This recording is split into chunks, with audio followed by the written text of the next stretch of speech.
పితా పుత్ర పవిత్ర ఆత్మ నామమున క్రీస్తునాథుని యందు ప్రియా దేవుని బిడ్డలారా,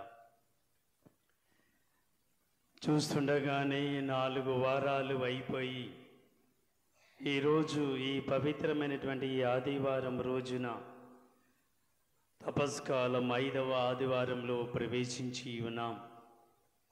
గత 3 రోజులు బుధ, గురు, శుక్ర ఆయన దయ వల్ల, ఆయన ప్రేమ వల్ల చక్కగా ప్రార్థనా కూటాలు జరిగి ఉన్నాయి. అందుకు సహకరించిన అందరినీ కూడా భగవంతుడు చల్లగా దీవించాలని గట్టిగా చప్పట్లు కొట్టి వందనం చెబుదాం. తండ్రి వందనం, తండ్రి వందనం, తండ్రి వందనం, యేసయ్య వందనం, యేసయ్య వందనం, యేసయ్య వందనం, యేసయ్య వందనం, ఆత్మదేవ వందనం, ఆత్మదేవ వందనం, ఆత్మదేవ వందనం, ఆత్మదేవ వందనం. ప్రియ దేవుని బిడ్డలారా, ఉత్థాన పండుగను కొనియాడడానికి త్వరలో మనం చివరి దశలోకి వచ్చి ఉన్నాం. 4 వారాలు పూర్తి చేసుకున్నాం. 5వ వారంలో ఉన్నాం. వచ్చే వారం ఇంతవరకు మనం బాధతో, కష్టాలతో, దుఃఖాలతో ఉన్నట్టు మనం వచ్చే ఆదివారం మాని కొమ్మల పట్టుకొని హోసానా గీతాలు పాడుకుంటూ క్రీస్తు రాజా దావీదు కుమార మీకు జయము జయము అని స్తుతిగీతాలు పాడుకుంటూ ఆనందంగా, సంతోషంగా వచ్చే ఆదివారం మనం పాల్గొబోతున్నాం. మాణిక్యముల ఆదివారం ద్వారా మరి ఈరోజు ఈ యొక్క 5వ ఆదివారం రోజున ప్రభు మనకి ఇచ్చే సందేశం ఏమిటి అంటే, ఈ వారంలో నూతనత్వం రావాలా, మీలో మారు మనసు పొందాలా, కొత్త జీవితం జీవించాలా. ఒక గోధుమ గింజ భూమిలో పడి నశించి మరణించిన తర్వాత ఏ విధంగా ఫలిస్తూ ఉందో, నీవు కూడా అలా నీలో నూతనత్వం రావాలా. నీ జీవితం అనేది గోధుమ గింజని, నీ జీవితం భూమిలో నశించాలి, మారు మనసు పొందాలి. అప్పుడే నీ జీవితం ఒక నూతనమయముగా, గోధుమ గింజ ఫలించే విధముగా నీ జీవితాలు ఫలిస్తాయి అని ప్రభు మనకు తెలియజేస్తూ ఉన్నారు. తండ్రి వందనం, తండ్రి వందనం, తండ్రి వందనం. కాబట్టి ప్రియ దేవుని బిడ్డలారా, ఈ వారమంతా కూడా నూతనత్వంతో నూతన జీవితం నాకు కావాలి. మంచి హృదయం మాకు ఇవ్వండి, నిర్మల హృదయం మాకు ఇవ్వండి. ఈరోజు భక్తి కీర్తనలు మనం ఆలకించి ఉన్నాం. కీర్తన 50వ అధ్యాయము 51 10వ వచనం చదవండి. కీర్తన 51వ అధ్యాయము 10వ వచనం చదువుదాం ఒకసారి. 10, 11. దేవా దేవా నాలో నిర్మల హృదయమును ప్రసాదించుము, నూతనమును స్థిరమైన మనస్సును, నూతనమును స్థిరమైన మనస్సును నాలో నెలకొల్పుము, నాలో నెలకొల్పుము. నన్ను నీ సన్నిధి నుండి, నన్ను నీ సన్నిధి నుండి గెంటివేయకుము. తండ్రి వందనం, తండ్రి వందనం, తండ్రి వందనం, తండ్రి వందనం, తండ్రి వందనం. తండ్రి వందనం. 10వ వచనం చదువు మరొకసారి. దేవా దేవా నాలో, దేవా నాలో నిర్మల హృదయమును సృజింపు, నిర్మల హృదయాన్ని సృజించండి, నూతనమును నూతనమును స్థిరమైన మనస్సును, స్థిరమైన మనస్సును నాలో నెలకొల్పుము, నాలో నెలకొల్పు. చూడండి, నూతన మనస్సును, నూతనత్వాన్ని నాలో సృష్టించండి నాయన, దయచేయండి నాయన అని కీర్తనకారుడు చక్కగా ప్రార్థించుకుంటూ దీవెనలు కావాలి అని తండ్రి దేవుని ప్రార్థించుకుంటూ ఉన్నారు. మరి మనం కూడా ఈ వారమంతా కూడా నిర్మల హృదయము, నిర్మల మనస్సును, నూతనత్వాన్ని, మంచి జీవితం నాకు కావాలి యేసయ్యా. త్వరలో మేము పవిత్ర వారంలో ప్రవేశించబోతున్నాం. వచ్చే ఆదివారం నుండి తర్వాత గొప్పగా వేడుకగా పవిత్ర గురువారం, పవిత్ర శుక్రవారం, పాస్కా జాగరణ, ఉత్థాన క్రీస్తు ప్రభు యొక్క ఫలాలు పండుగను మనం కొనియాడబోతూ ఉన్నాం. మీ దీవెనలు మాకు కావాలి అయ్యా అని ప్రార్థించుకుంటూ ఉంటే తప్పకుండా ఆయన మన ప్రార్థన ఆలకిస్తాడు. తండ్రి వందనం, తండ్రి వందనం, తండ్రి వందనం, తండ్రి వందనం, తండ్రి వందనం, తండ్రి వందనం. తండ్రి వందనం. ప్రార్థన మనం చేస్తే ఇలాంటి అవకాశాలు దీవెనలు మనకి ఇస్తూ ఉంటారు. చూడండి, మనం నేర్చిన తర్వాత 3 సంవత్సరాల నుండి ప్రార్థన చేస్తూ ఉన్నాం. చక్కగా జరగాలి, మెట్లు కట్టాలి, చక్కగా పూజలు ప్రతి నెల కూడా జరగాలి. మనం చేస్తూ ఉన్నప్పుడు పూజా ప్రార్థనలు జరిగినప్పుడు అద్భుతాలు దీవెనలు జరుగుతూ ఉంటాయి. చూడండి, మనం 3 సంవత్సరాలు ప్రార్థించినప్పుడు ఆలస్యమైన దేవుని ఉద్దేశాలు నెరవేరుతూ ఉంటాయి. చూడండి, నిన్న మెట్లు అంతకుముందు కట్టారు, ఓపెనింగ్ చేసుకున్నాం. శుక్రవారం నుండి అక్కడ ప్రార్థనలు, శిలువ మార్గాలు చెప్పుకుంటూ అక్కడ పూజలు జరుగుతూ ఉంటాయి. ప్రార్థన అనేది శక్తివంతమైనది. ప్రార్థన ద్వారా మన జీవితాల్లో కొన్ని అద్భుతాలు దీవెనలు జరుగుతూ ఉంటాయి. చదవండి ఒకసారి చూద్దాం. యోహాను సువార్త 14వ అధ్యాయము 14వ వచనం చదువుదాం. యోహాను సువార్త 14వ అధ్యాయము 14వ వచనం చదువుదాం. ప్రభు ఏమంటున్నాడు? మీరు నా పేరిట నన్ను ఏమి అడిగినను దానిని చేసేదను. గట్టిగా చప్పట్లు కొట్టండి ప్రియ దేవుని బిడ్డలారా. చూడండి, మీరు నా పేరిట తండ్రిని మీరేమి అడిగినా నేను మీకు చేస్తాను. మీ ఉద్దేశాలు, కోరికలు, తలంపులన్నీ కూడా. చూడండి, మన దగ్గర ఒక్క పైసా లేకుండా కూటాలు మనం పెట్టుకుని నిర్ణయించుకున్నాం. చక్కగా దేవుని దయ వల్ల దేవుడు మన ప్రార్థన ఆలకించి 3 రోజులు ప్రార్థనా కూటాలు చక్కగా జరిగాయా లేదా? జరిగాయి. గట్టిగా చప్పట్లు కొట్టిన మరి ఒకసారి. అది అడగండి, నేనున్నాను, మీకు సమకూర్చే దేవుడు నేను అని ప్రభు తెలియజేస్తున్నాడు. యోహాను సువార్త 14వ అధ్యాయము 14వ వచనంలో. ఈరోజు మనం మొదటి పట్టణం విన్నాం. దేన్ని తీసుకోబడింది? ఇర్మియా గ్రంథం నుండి తీసుకోబడింది. ఇది క్రీస్తుపురం ఈరోజు ఆలోకించినటువంటి వచనాలు. క్రీస్తు పూర్వం 675 సంవత్సరాలలో యావే దేవుడు ఇర్మియా ప్రవక్తకి ఇర్మియా ప్రవక్త ద్వారా ఇచ్చినటువంటి సందేశం, నూతన ప్రవచనాలు ఆయన తెలియజేసి ఉన్నారు. నూతన జీవితాన్ని మీరు జీవించండి, మీలో మార్పు రావాలి అని యావే దేవుడు క్రీస్తు పూర్వము 675 సంవత్సరాలలో యావే దేవుడు ఇర్మియా ప్రవక్త ద్వారా ఇజ్రాయేల్ ప్రజలకు సందేశాన్ని ఇచ్చారు. చదవండి 31వ అధ్యాయము 31, 32 వచనం చదవండి. ఏమని విన్నాము ఒకసారి ఆలకిద్దాం. ఆ నూతన ప్రవచనాలు, నూతన సందేశాన్ని ఇస్తూ ఉన్నారు. ప్రభువు ఇట్లు అనుచున్నాడు, నేను ఇశ్రాయేలు ప్రజలతోను యూదా ప్రజలతోను నూతన నిబంధనను చేసుకుని రోజులు వచ్చి నూతన నిబంధనలు, నూతన ఆజ్ఞలు, నూతన దీవెనలు చేసుకునే రోజులు రాబోతున్నాయి. కానీ అది పూర్వము నేను పితరులను చేతితో పట్టుకొని ఐగుప్తు నుండి వెలుపలికి తోడ్కొని వచ్చినప్పుడు వారితో చేసుకున్న నిబంధనము వంటిది కాదు. నేను వారికి ప్రభుడునైనను వారు నా నిబంధనలు మీరిరి.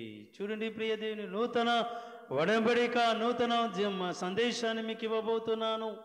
మీ జీవితాలు మార్చుకోండి, తిరిగి రండి చెంతకే అని ప్రభు చక్కగా ఈరోజు మొదటి పట్టణంలో ఇర్మియా ప్రవక్త ద్వారా తెలియజేస్తూ ఉన్నారు. మరి ఈరోజు మనం దేవాలయానికి రాకముందు నీ ఉద్దేశాలేంటి, నీ తలంపులేంటి, నీ కోరికలేంటి అని ముందుగా నువ్వేం ప్రార్థిస్తావో అని దేవుడు ముందుగానే ఎరిగి ఉన్నాడు. తీయండి చూద్దాం. మత్తయి సువార్త 6వ అధ్యాయము 8వ వచనం చదువుదాం.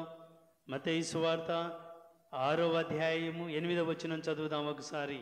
ప్రభు సందేశం ఆలకిద్దాం ఒకసారి. కాబట్టి వారి వలె మీరు మెలగరాదు. మీకు ఏమి కావాలేనో మీరు అడగక మునిపే మీ తండ్రి ఎరిగి ఉన్నాడు. తండ్రి వందనం, తండ్రి వందనం, యేసయ్యా వందనం, యేసయ్యా వందనం, యేసయ్యా వందనం, ఆత్మదేవా వందనం, ఆత్మదేవ వందనం ఆత్మదేవ వందనం ఆత్మదేవ వందనం ఆత్మదేవ వందనం ఆత్మదేవ ఆత్మదేవ వందనం ఆత్మదేవ వందనం ఆత్మదేవ వందనం ఆత్మదేవ వందనం దావీదు కుమారా దావీదు కుమార యేసయ్యా యేసయ్య మమ్మందరిని దీవించండి దీవించండి ఆశీర్వదించండి ఆశీర్వదించండి దావీదు కుమారా దావీదు కుమార యేసయ్యా యేసయ్య గోధుమ గింజ భూమిలో పడి నశించినే తప్ప అది ఫలించదు అలాగే మా జీవితమనే ఈ గోధుమ గింజను పాపమనే మరణము నుండి విడుదల చేసి నూతన జీవాన్ని నూతన మనస్సును నూతన హృదయాన్ని నిర్మలమైన మనస్సును దయచేయండి తండ్రి వందనం యేసయ్య వందనం ఆత్మదేవ వందనం అది ప్రియ దేవుని బిడ్డలారా నూతన ప్రవచనాలు నూతన సందేశాలు నూతన జీవితాన్ని 5వ వారంలో ఈ తపస్కాలంలో మనందరం జీవించాలి అని ప్రభు మనకి చక్కనటువంటి సందేశాన్ని ఇస్తూ ఉన్నారు. కాబట్టి మన జీవితాలలో అలా మనం ప్రార్థన చేసుకుంటూ ఉంటే అలాంటి అవకాశం ఇస్తూ ఉంటారు. చూడండి, చల్లని వాతావరణం, ఎండాకాలం అంటే ఎండలు ఎక్కువ వచ్చి మనం ఇబ్బంది పెడుతున్న రోజులు ఇవి. కానీ ఈ మార్చి నెలలో ఆయన దయ వల్ల మనకు వర్షాన్నిచ్చి మంచులు కురుస్తూ చల్లని దీవెనలు ఈ మధ్యకాలంలో మనకి ఇస్తూ ఉన్నారు. ఆయన చిత్తమైతే వర్షాలు కూడా ఈ 2-3 రోజులు ఈ వారంలో అయినా సరే దయచేయండి నాయన. ఈ ప్రాంతానంతటి కూడా చల్లని దీవెనలతో దీవించు, ప్రశాంత వాతావరణాన్ని ఇవ్వండి అయ్యా అని మనం ప్రార్థన చేసుకుంటూ ఉంటే తప్పకుండా ఆయన మనకి ఇస్తూ ఉంటారు. నూతన ప్రవచనాలు, నూతన జీవితం, నూతన ఆలోచనలు మనకు ఆయన ఇస్తూ ఉంటాడు. ఈ ప్రార్థన ద్వారా నూతన జీవితాన్ని సమరయ స్త్రీ జీవితంలో గొప్ప జీవితాన్ని జీవించింది. ఆమె జీవితంలో ఆమె ఏం చేసిందో తప్పిదాలన్నీ కూడా యేసయ్య చెప్పినప్పుడు ఆయన గురించి వెళ్ళి నా జీవితం ఎలా ఉంది అని యేసయ్య చెప్పాడు అని వెళ్ళి వీధులు అందరూ చెప్పేసి తన జీవితాన్ని మార్చుకొని ఒక నూతన జీవితాన్ని ఆమె పొందింది. ప్రియ దేవుని బిడ్డలారా, మరి అదేవిధంగా లాజరు మరణించినప్పుడు అతనిలో నూతన సూచికలు, నూతన గుర్తులు కనిపించాయి. మరణం అనేది ఎందుకు వచ్చింది ఆయనకి, ఆ మరణం ద్వారా అతని జీవితం ఏ విధంగా ఫలించబోతుంది అని మనం ఆలకించవచ్చు. యోహాను సువార్త తీయండి ఒకసారి బైబిల్లో. యోహాను సువార్త 11వ అధ్యాయము 4వ వచనం చదువుదాం ఒకసారి. లాజరు మరణం గురించి తెలియజేస్తుంది. అతనిలో నూతన జీవితాన్ని, నూతన ప్రవచనాలు ఏ విధంగా నెరవేరాయో ఒకసారి ఆలకిద్దాం. అది విని యేసు ఈ వ్యాధి మరణము కొరకు వచ్చినది కాదు, ఇది దేవుని మహిమ కొరకును ఇందు మూలమున దేవుని కుమారుడు మహిమ పరపబడుటకును వచ్చినది. తండ్రి వందనం. ఆ మరణము ద్వారా అతనిని దేవుని మహిమపరచాలా. నూతనత్వం అతనిలో మరణము పొందిన తర్వాత నూతన జీవితం, నూతన ఆత్మతో ప్రభు చెంతకు తిరిగి వెళ్ళాలా. అంతేకాని మరణం వచ్చింది అని బాధపడవద్దు అని తెలియజేస్తున్నారు. మంచిగా చక్కగా చదువు అదే వాక్యం 4వ వచనం. అది విని యేసు ఈ వ్యాధి మరణము కొరకు వచ్చినది కాదు, ఇది దేవుని మహిమ కొరకు, ఇందు మూలమున దేవుని మహిమ కొరకు వచ్చింది. గట్టిగా చప్పట్లు కొట్టండి ప్రియ దేవుని బిడ్డలారా. చూడండి, ఆ వ్యాధి అనే మరణము ఏదో బాధపడడానికి, ఇబ్బందిపరచడానికి రాలేదు. అది దేవుని స్తుతించడానికి, మహిమపరచడానికి వచ్చింది. దీని ద్వారా మన జీవితాలు మార్చుకోవడానికి అది తెలియజేసేది ప్రియ దేవుని బిడ్డలారా. అందుకని మనం చూస్తున్నాం యోహాను సువార్తలో కూడా పుట్టి గుడ్డివాడు గురించి మనం ఆలకించవచ్చు. పుట్టి గురుడివాడు జీవితాన్ని అడుగుతూ ఉన్నారు. ఎందుకు ఈడు పుట్టినప్పటి నుండి గురుడివాడిగా ఉన్నాడు? వీరి తల్లిదండ్రులు చేసిన పాపమా, లేకపోతే వీడి చేసినటువంటి పాపమా అన్నప్పుడు ప్రభు చక్కగా తెలియజేస్తున్నారు. చూద్దాం. యోహాను సువార్త తీయండి ఒకసారి. యోహాను సువార్త 9వ అధ్యాయము వచనాలు 1 నుండి 3 వరకు. యోహాను సువార్త 9వ అధ్యాయము వచనాలు 1 నుండి 3 వరకు ఆలకిస్తే మనకు దేవుని సందేశం మనకు అర్థమవుతుంది. ప్రియ దేవుని బిడ్డలారా, యేసు మార్గమున పోవచ్చు, యేసు ఆ మార్గమున పోవచ్చు ఒక పుట్టి గుడ్డి వాడిని చూచెను. ఒక పుట్టు గుడ్డి వానిని చూసెను. ఆయన శిష్యులు బోధకుడా వీడు గుడ్డివాడిగా పుట్టుటకు ఎవరు పాపము చేసిరి?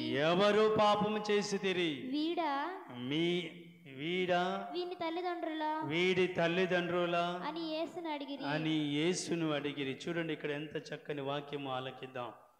అందుకు యేసు వీడు గాని వీడి తల్లిదండ్రులు గాని పాపము చేయలేదు. దేవుని మహిమ దేవుని మహిమ వీని యందు బయలుపరచుటకై వీడు గుడ్డివాడిగా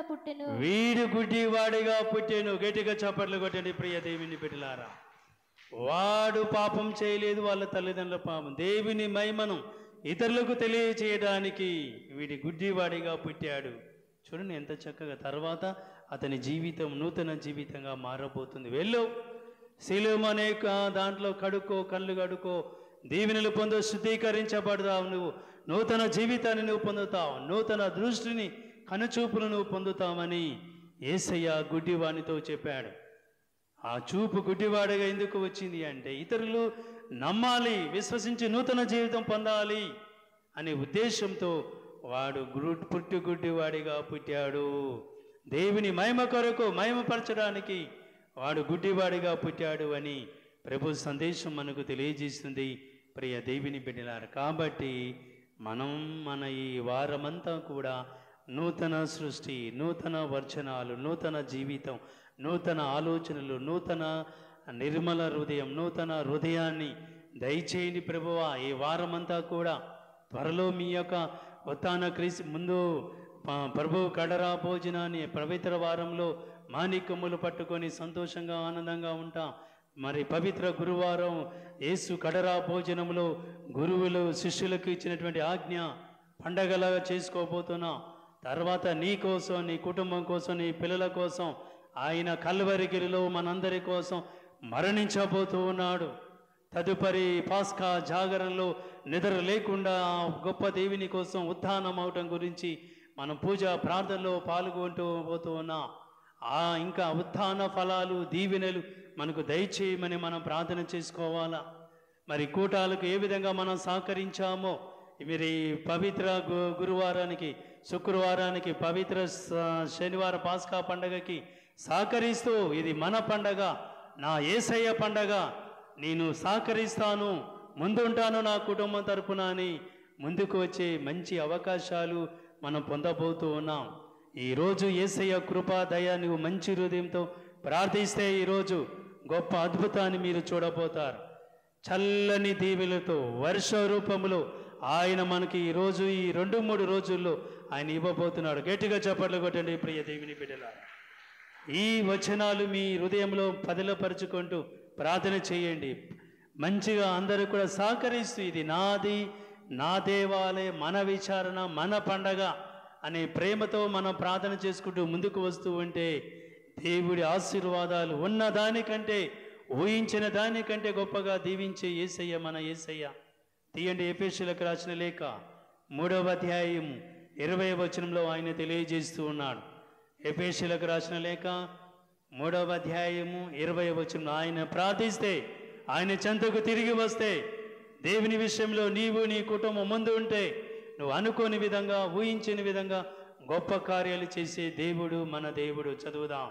మన యందు పనిచేయు శక్తి ద్వారా మన యందు పనిచేయు శక్తి ద్వారా మనము కోరిన దానికంటేను చూడండి, మనము కోరిన దానికంటేను ఊహించిన దానికంటేను ఎన్నో రెట్లు అధికముగా ఎన్నో రేట్లు అధికముగా నెరవేర్చును. తండ్రి వందనం, తండ్రి వందనం, తండ్రి వందనం, తండ్రి వందనం, తండ్రి వందనం, తండ్రి వందనం, తండ్రి వందనం, యేసయ్య వందనం, యేసయ్య వందనం, యేసయ్య వందనం, యేసయ్య వందనం, ఆత్మదేవ వందనం, ఆత్మదేవ ఆత్మదేవ వందనం. ఆత్మదేవ చూడండి ప్రియ దేవుని పిల్లలు, ఊహించని విధముగా, ఆలోచించని విధముగా ఎన్నో రెట్లు దీవించబోతున్నాడు నిన్ను, నీ కుటుంబాన్ని, నీ పిల్లల్ని, మనందరినీ కూడా. ప్రియ దేవుని పిల్లలు, కళ్ళు మూసుకున్నందరూ రెండు చేతులు పైకి లేపి ప్రార్థన చేయి.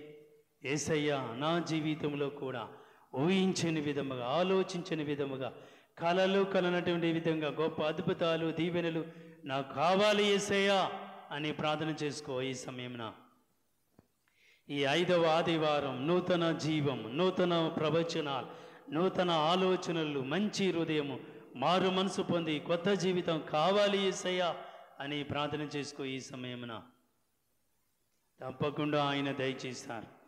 సమకూర్చే దేవుడు కూటాలకు ఏ విధంగా సమకూర్చాడో మరి ఈ పండగలు కూడా మనకు సమకూర్చే దేవుడు ఉన్నాడు. ప్రార్థన చెయ్యి. తప్పకుండా అడగండి మీకు ఇవ్వబడును, తట్టండి తెరవబడును, వెదకండి దొరుకునన్నారు గొప్ప దేవుడు. మరి నీవు, నీ కుటుంబం, నీ పిల్లలు మనందరం సహకరించసు ముందుకు రావాలి అని ప్రార్థన చేయండి. ఏదో తోచిన విధముగా, దేవుడు మనను దీవించిన విధముగా ఈ పండుగకి ప్రార్థన చేసుకో. రానున్న రోజుల్లో మంచి రోజులు రాబోతున్నాయి. దుష్ట శక్తులు, సాతాను శక్తులన్నీ కూడా పారిపోతూ ఉన్నాయి. ప్రార్థన చేసుకో. దేవుడు మన ప్రార్థన ఆలకించి ఈ 3 సంవత్సరాలలో అనేక అద్భుతాలు చేశారు. నూతన దేవాలయం, మరి దేవాలయం కావలసినవన్నీ సమకూర్చుకున్నా, నూతన దేవాలయం నిర్మించుకున్న మధ్య వలసలో సీతారాంపురంలో చక్కగా ప్లేస్ ఉంచుకొని చర్చి స్లాబ్ వరకు నిర్మించుకున్నాం. మరి మెట్లు కట్టుకున్నాం, పైనంతా కూడా లెవెల్ చేసుకున్నాం. ఈ కూటాలు, పండగలు గొప్పగా చేసుకున్నాం ఆయన దయ వల్ల. ఇంకా నువ్వు ప్రార్థన చెయ్యి. ఈ పిల్లల పరీక్షలు రాశారు, ఇంటర్మీడియట్, డిగ్రీ పరీక్షలు, వారికి తోడుగా ఉండమని, ఫలితాలతో దీవించమని. రేపటి నుండి ఇంటర్మీడియట్ పరీక్షలు రాయబోతూ ఉన్నారు, 10వ తరగతి పరీక్షలు రాయబోతూ ఉన్నారు. పిల్లలందరినీ కూడా దీవించండి యేసయ్య అని ప్రార్థన చెయ్యి. ఎటువంటి లోటుపాటు లేకుండా సంవత్సరం అంతా కూడా చదువుకున్నారు. చక్కని మంచి జ్ఞానవరాలతో, జ్ఞాపక శక్తితో పిల్లలను దీవించమని ప్రార్థన చేయండి.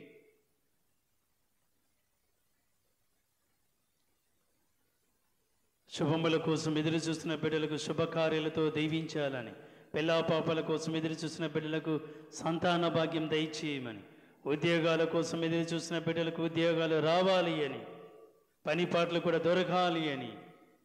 దుష్ట శక్తులు దేవునికి వ్యతిరేకంగా వెళ్తూ ఉంటే కుటుంబాలలో, సంఘాలలో దుష్ట శక్తులు, సాతానులు వచ్చి ఇబ్బందులు పెడుతూ ఉంటాయి కుటుంబాలను.